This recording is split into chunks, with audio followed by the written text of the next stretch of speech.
Okay. We'll call this meeting to order, everyone. Before we get to our regular agenda this evening, we're going to begin with an introduction for the new library director, Miss Catherine Neidig. Did I say that correct? Yeah. Thank you. Would you like to come to the mic and introduce yourself, please?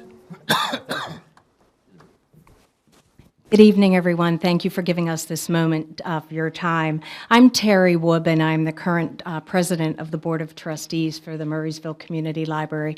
I'm very proud to be introducing this evening Kat Neidig. She is our new director effective January 27th of this year.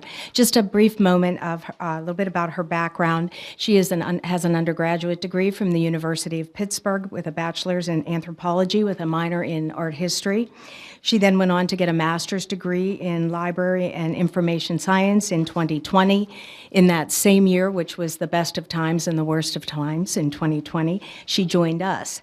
She started with us as the acquisition and technical services assistant. She added to those responsibilities in 2022 the team services librarian title. So she's been with us now a number of years. I'm very happy to introduce her at this time, and she'll go over some of her vision and hopes for the future. Thank you. Hello, everyone. My name is Kat Neidig, and I am the new director of the Murrysville Community Library. Thank you for setting time aside tonight to allow us to speak. As you may have read in the newspaper, I began my affiliation with the Murrysville Community Library as a young patron from the time I could first read, and it was Carol Siefkin who encouraged and nurtured that love of reading in me. The library was a magical place full of friendly faces and endless possibilities. Now that I am an adult, it is time to create that same feeling for other children, to nurture young readers and curious minds. But it doesn't stop there. I believe in free access to information, building literacy skills, and the pursuit of learning at any age. As Peter Drucker, management consultant, said, we now accept the fact that learning is a lifelong process of keeping abreast of change, and the most pressing task is to teach people how to learn. And I think that is the core of what libraries represent in this age. We have great things planned for the library's future. With the help of grant funds, we plan to continue the renovation projects that began with the children's room and continued with the Tech Nook space. Our next step is to breathe new life into the adult and teen sections of the library. We look forward to working closely with the municipality as we implement these improvements. We have already begun having conversations with Michael Nestico and Bill Piano regarding these changes, and look forward to continuing our partnership. It is through your generous support that the library is able to deliver the programming and services that our community has come to expect. Thank you very much from the bottom of our hearts. And if it's been a while since you've been to our library, we invite you to stop in, say hi, and be a part of this new chapter with us. Thank you very much. Thank you. So big thanks to Miss Neidig and Miss Wubbin for being with us and for all your help at the library. So that's awesome. Thank you. With that, we're now going to get into, take care, guys. Thank you. With that, we're going to get into our regular meeting here. Can I begin with a roll call, please? Mr. Diakopoulos. Here. Mr. McKenna. Mr. Stepanovich. Here. Mr. Lemak. Here. Mr. Olszewski. Here. Mr. Dice. Here. Mrs. Lee. Present. Mayor Sinan. Here. Please rise for the Pledge of Allegiance. I pledge allegiance to the flag of the United States of America and to the republic for which it stands, one nation, under God, indivisible, with liberty and justice for all.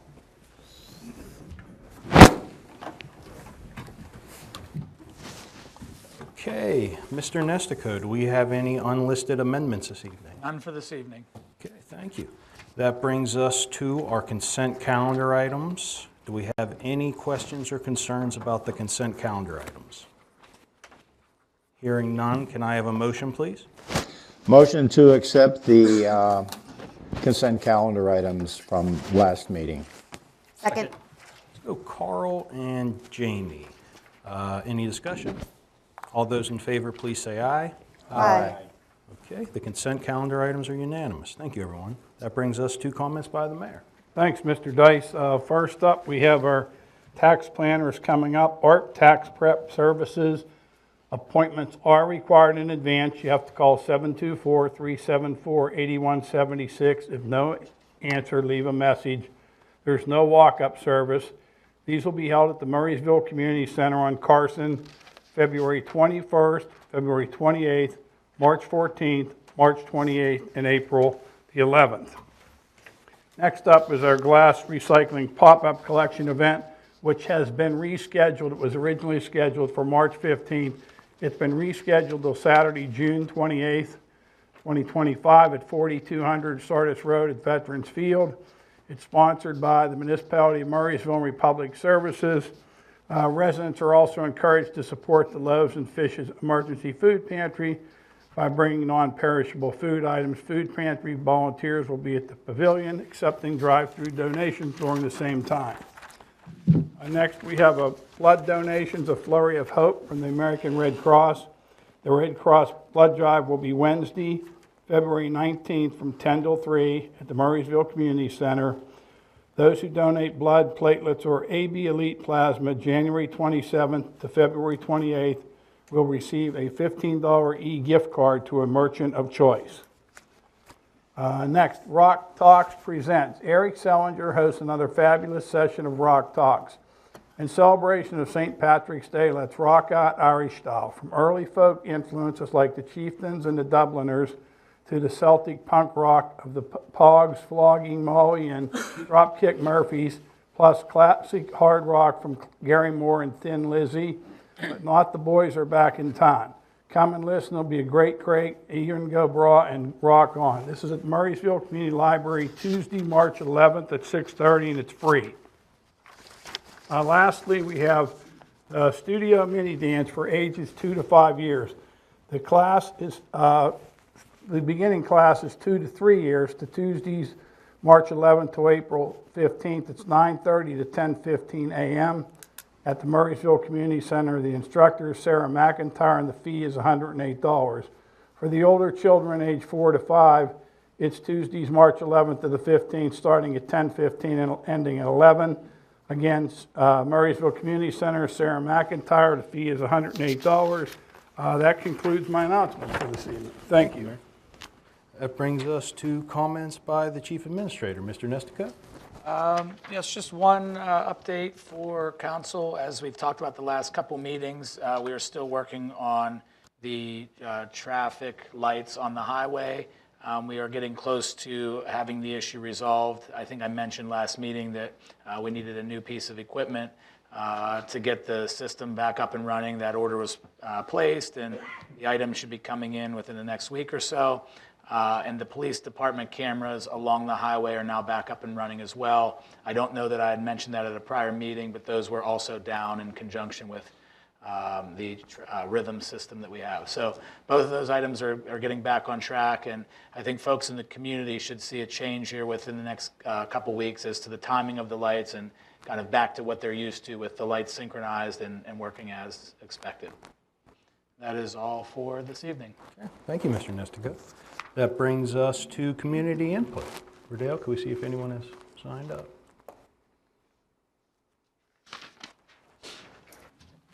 Oh, no. Thank you. Sorry. For the good of the order, is there anyone here who would like to speak? Seeing no takers, we will move on.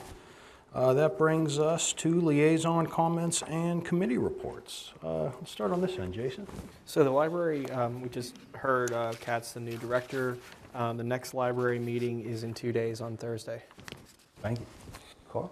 Medic One is going to meet on Thursday, this Thursday, February 20th.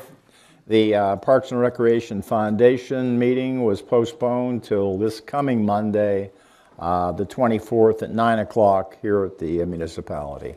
Wonderful. Thank you. Jamie? There was no Planning Commission meeting this month, so the next meeting is March 11th. Wonderful. Matt? The Environmental Action Committee met on January 28th, voted for some new, the new president, Alan Halpern, the vice president, Graham or Chip Brown.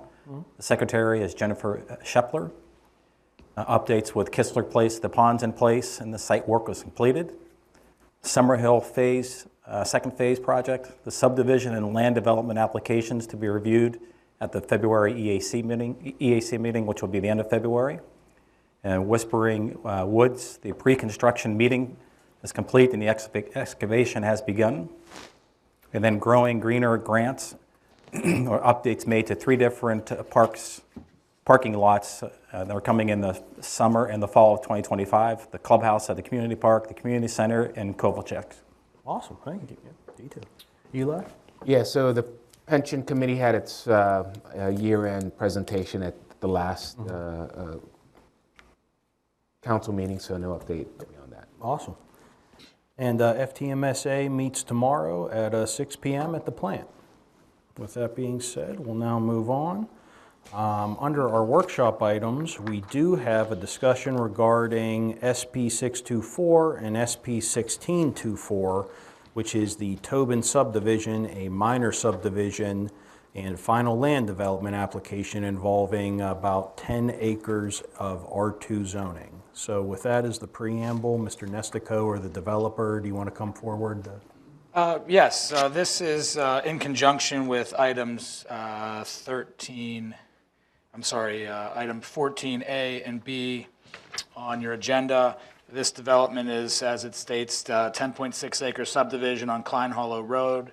It is for 3 residential lots with 1 green space that's going to be used for stormwater management.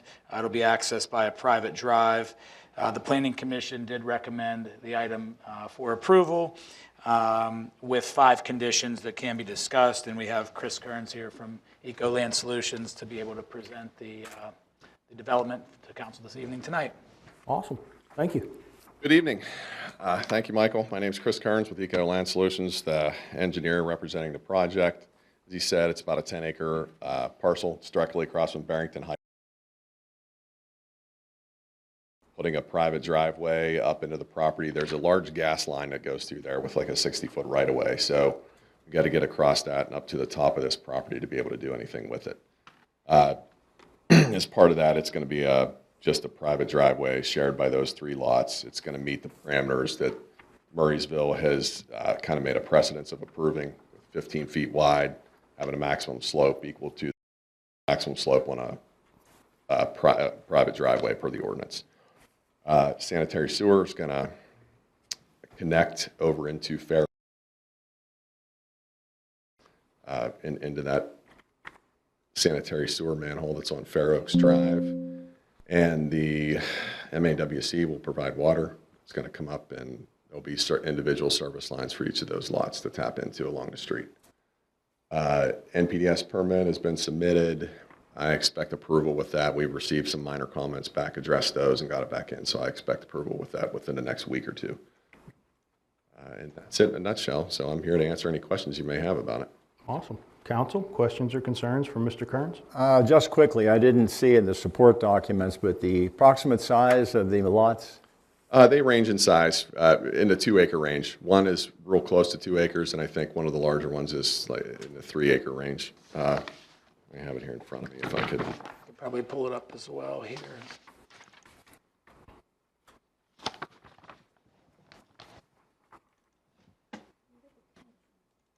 Yeah, we got one that's just under 3, and the other 2 are just over 2. So in that 2 to 3 acre range. Okay. There's the layout as well. Oh, there you go. You can see it on the screen there. It's right across from Fernhurst there at Barrington, although the actual driveway will be just up the street a little farther.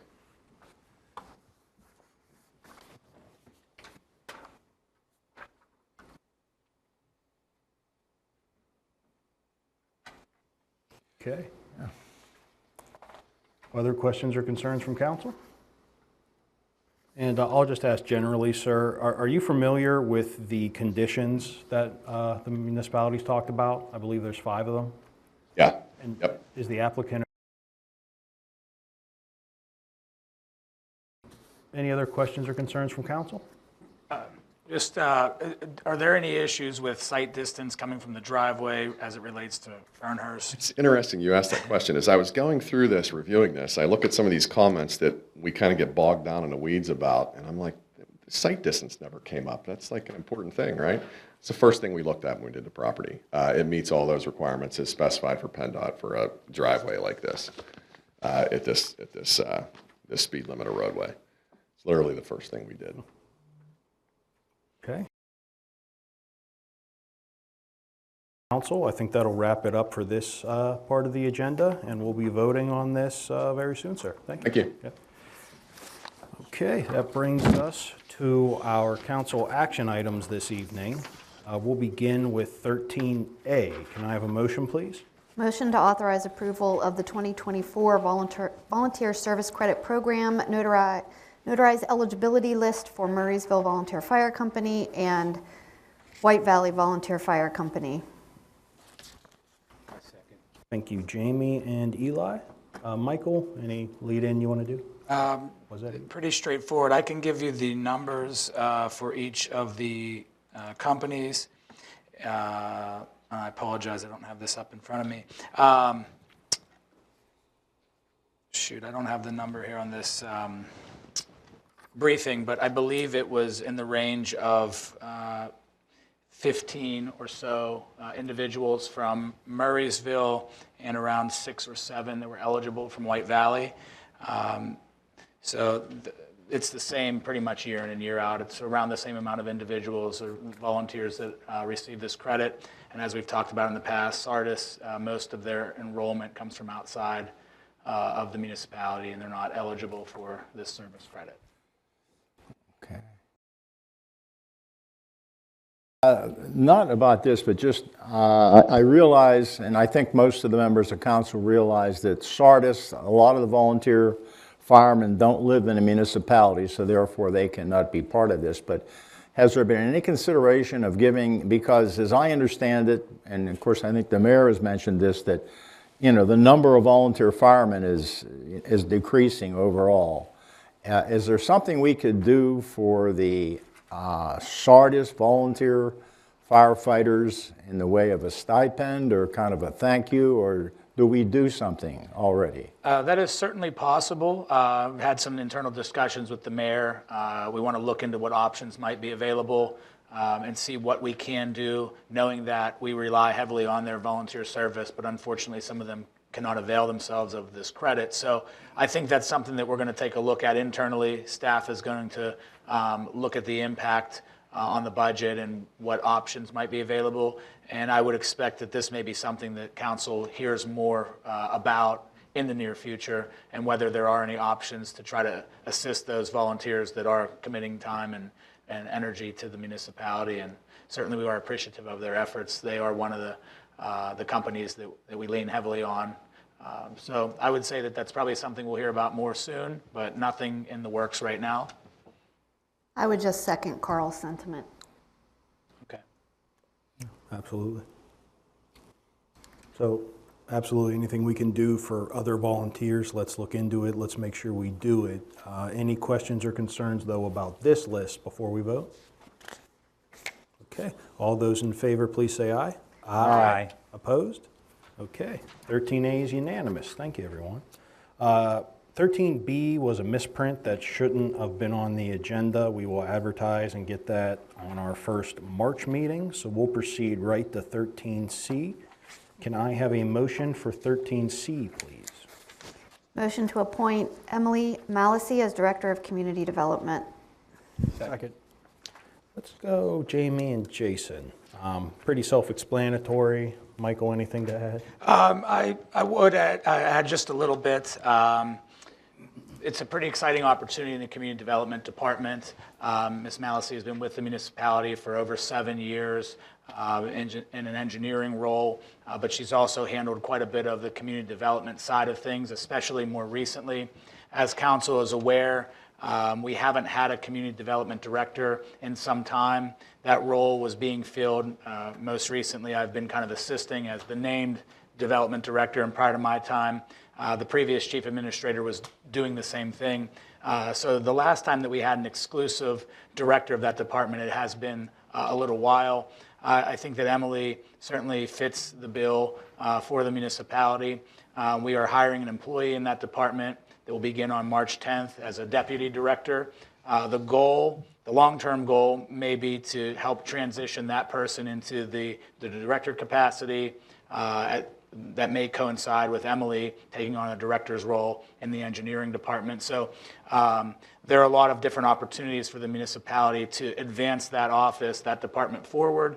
And so we think this is a big decision to help our organizational structure internally, and I think it will pay dividends for the community, for the developers coming in, and the folks that are going through any land use and zoning matters in the community. So I think Emily certainly fits the bill, and I think it'll be a sound decision to name her as the director of the department. Absolutely. Council, questions or concerns? Just a question. I am for Emily moving into this position. It just so happens recently, over the last year and a half, my son was promoted in his job. And it's funny that he was given a promotion and he therefore didn't get his annual raise. So is that somehow going to impact Emily? No, I think that, again, I'll have some discussions with the mayor and staff and the finance department. I would anticipate that this would come with some form of a raise. Certainly taking on a director's role comes with more responsibility than her current position. So that would probably coincide, and that's something that we'll be discussing and working out through the finance office. I will say, just for purposes of council and the community, in anticipation of this hire, the municipality budgeted, just generally speaking, for the community development director, somewhere in the range of $103,000 as a top-end number. So this was, whether it was Emily or another individual from outside of the municipality was proactive in planning for this, the hire, and accounting for that by essentially listing something near the top end of that salary bracket, just so that we had a safeguard in place in our budget. So I think that this will come in under that, and I think that it'll work for both Ms. Malasey and the municipality. Okay, wonderful. Being that Ms. Malasey, not Emily, Ms. Malasey, is already doing the brunt of the engineering work, is she still going to be doing that along with this? What kind of burden on her time is going to be put on it? But you said there's somebody else that's going to be hired that will have to learn from Emily, and then, can you explain? Yes, so the way it would be structured, we have somebody coming in that does have experience in community development in the community that they're currently in. So I think that will take a lot of the load off of Emily from some of the work she is currently doing now, but it will allow her to kind of shift into more of a director's role where she can supervise that employee and supervise the productivity that comes out of that office. She'll still be doing, still carrying her role as in the engineering department, but as we've talked about in the past, there's also a plan to bring in an engineer tech to kind of work under her. So I think that, again, we're trying to align things so that we have a structure back in place organizationally that allows us to kind of get back ahead of the curve. For, in the last several recent years, we've kind of, I don't want to say we've slipped behind, but we're kind of trying to tread water in some ways. So to your question, she certainly carries a heavy workload now. I think that workload will shift a little bit, where she'll be doing less hands-on with community development, but more of the supervisory and oversight role. And then that same scenario may play out from an engineering standpoint as well when we get to the engineer tech hire. But that is a little bit more of a tricky position to fill. So, we want to make sure that we're proceeding cautiously, but also finding the right employees here in the community. So we don't have an expectation that will happen too quickly. We want to make sure we get it right. Okay, we're lucky to have her. Mm-hmm. Ms. Malasey is here. Would she care to say anything? I certainly wouldn't want to put her on the spot, but I certainly wouldn't want to put her on the spot, but if there is something you'd like to say, you certainly can. You'd need to come to the mic, though.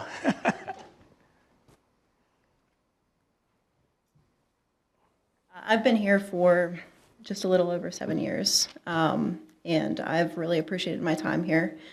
You all have been great to me, and I love this community, so I'm happy to keep serving in any way that I can. Awesome. Excellent. Thank you. Okay. Thank you. Any, yeah, thanks for jumping in on the spot. Any final questions or concerns before we vote? Okay. All those in favor, please say aye. Aye. Opposed? Okay, it is unanimous. Thank you, Ms. Malice. That brings us to 14A. Can I have a motion, please? Consider approval of the Tobin subdivision SP-6-24, a subdivision and land development plan containing 4 total lots and 10.66 acres on Klein Hollow Road in the R2 zoning district, Inclusive of conditions. and includes those conditions. Can I have a second? Second. Thank you, Carl and Jamie. Obviously, we just had a discussion about this, but the engineer and the applicant are here. Any final questions before we vote? Hearing none, all those in favor, please say aye. Aye. Opposed? Okay, 14A is unanimous. And I have a motion for 14B, and I just note that it includes conditions, please. Motion to approve Resolution Number 797-25, a resolution amending the Municipality of Murraysville's Act 537 plan for a new land development, Tobin Subdivision, SP-6-24, Klein Hollow Road, tax parcel 49-15-00-0-24-5, inclusive of conditions. Second. Thank you, Jamie and Matt. Again, we just talked about this. Any final questions? Hearing none, all those in favor, please say aye. Aye. Opposed? Okay, 14B is unanimous as well. Thank you, gentlemen. That brings us to 14C. Can I have a motion, please?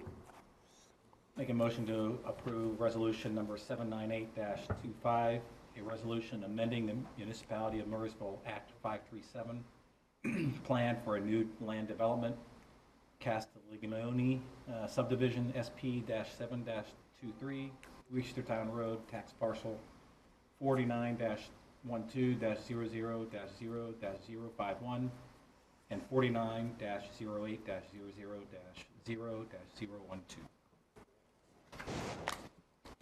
Second. Thank you, Matt and Jason. Pretty self-explanatory. We're just amending our 537 plan with the state. But Michael, anything else you'd like to go over? No, just as the last item, this is amending the EDUs, which fall under our Act 537 plan. This is for the 54-acre development that has 24 single-family lots. So this is just amending that Act 537 plan as you stated. So nothing new, just proceeding with the development. Any questions or concerns about this approval? There were no conditions associated with this one. I don't believe so, no. This is just this is the formality amending the Act 537. Okay, any final questions or concerns? All those in favor, please say aye. Aye. Opposed? Okay, 14C is also unanimous. Any old or new business this evening? Hearing none, I would just note that we did have an executive session prior to this meeting for the purposes of litigation and public safety.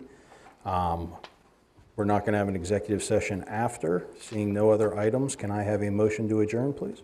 So moved. Second. All those in favor, please say aye. Aye. Thanks, everyone.